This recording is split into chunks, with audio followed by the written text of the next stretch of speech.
काय निवेदन दिलंय? शाळेत नाईक मागास समाजसेवा मंडळ नोंदणी तालुका तुळजापूर जिल्हा उस्मानाबाद त्याच्यामध्ये मी 1990 पासून सदस्य आहेत आणि मी आज साहेबाला निवेदन एक पत्र देण्यासाठी मी आलो होतो। 1990 पासून मी संस्थेमध्ये अध्यक्ष सदस्य म्हणून काम करत आहे।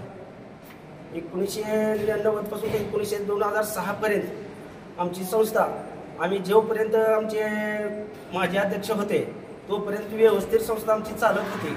त्यानंतर संस्थेचे अध्यक्ष बदल झाला आहे वैभव विठ्ठल जाधव, त्याने आम्हाला 2006 पासून अंमलात न घेता आम्हाला न विचारता न पासपूस करता मंडळ न ह्याच्यामध्ये सहमतीमध्ये न घेता त्याने स्वतंत्रपणे 2006 पासून अधिक त्यांची दर 5 वर्षाला सभा अध्यक्षपदाची निवड होत असते, तरी 2006 पासून त्यांची आमची त्यानं हाताळणी न करता त्यानं स्वतंत्र मनमानी कारभार करून आतापर्यंत 2025 पर्यंत स्वतः एकटे की अध्यक्षपद नसताना सुद्धा त्यानं आतापर्यंत गैरव्यापार करत आले आणि गैरसमज घालत आम्हाला विचारले सुद्धा नाही, आम्हाला विचारात घेतले नाही। स्वतः मनमानी स्वतः कारभार करून त्यानं स्वतः करत आहे। त्यांना आतापर्यंत त्याच्यासाठी आम्ही वारंवार ऑफिसला पत्र देऊन 2019 पासून आम्ही पत्र समाज कल्याण अधिकारीला वारंवार महिन्याला 2 महिन्याला 4 महिन्याला पत्र दिलो, तरी आमच्या त्या पत्राचे आम्हाला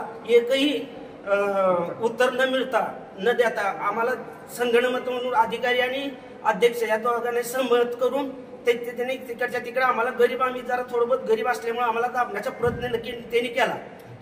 आमच्या साहेबांनी बी आम्हाला ही केलं त्याने। आता निवेदन काय दिलंय, मागणी काय?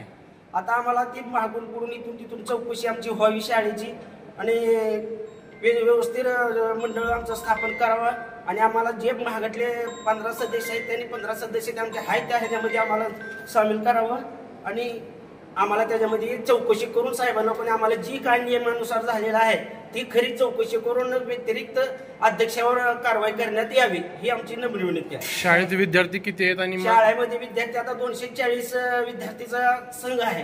त्याच्यामध्ये आता सध्या स्थितीला 50 ते 60 विद्यार्थी शाळेत आहेत आणि संध्याकाळी मुक्कामी 13 ते 14 विद्यार्थी फक्त राहतात। मी वारंवार साहेबाला सुद्धा सांगितलं की विद्यार्थी असे आहेत आणि अशी करायला लागलेत म्हणलं। घोटाळा काय झाला नेमका? घोटाळ्यामध्ये काय मुलामध्ये अपराध परत करायला लागले त्यांनी।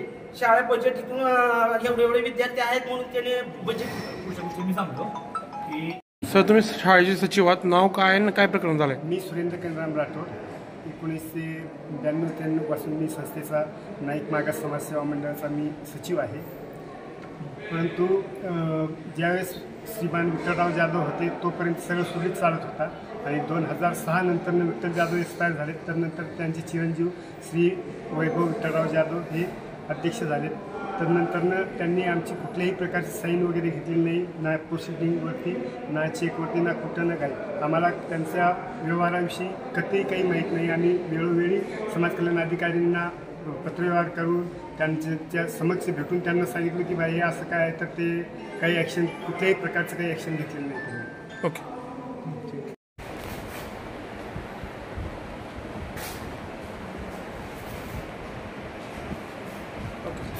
ओके शाळेचं निवेदन दिलंय, काय घोटाळा झालाय, काय अफरातफर झाली? आता ही शाळा आहे निवासी शाळा, नाईक मागास समाज मंडळ ही शाळेचं नाव आहे आणि ती आहे निवासी शाळा। निवासी शाळेत आहेत 15ची बॉडी आहे पहिल्यापासून 15ची बॉडी आणि त्यातले काही बॉडीचे मेंबर वारलेले आहेत म्हणजे मृत्यू झालेले आहेत।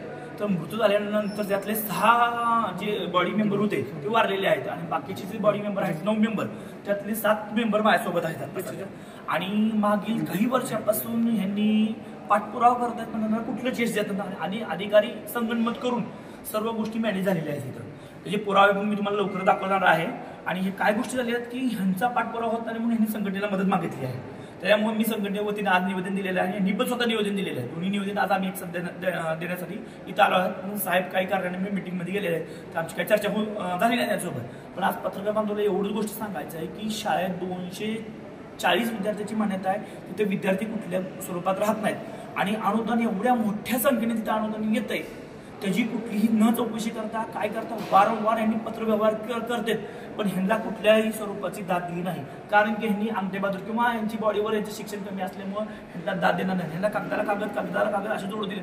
एवढे ठोस पुरावे असून शाळेत तपासणी केलेली असून सुद्धा कुठलाही पाठपुरावा झाला नाही.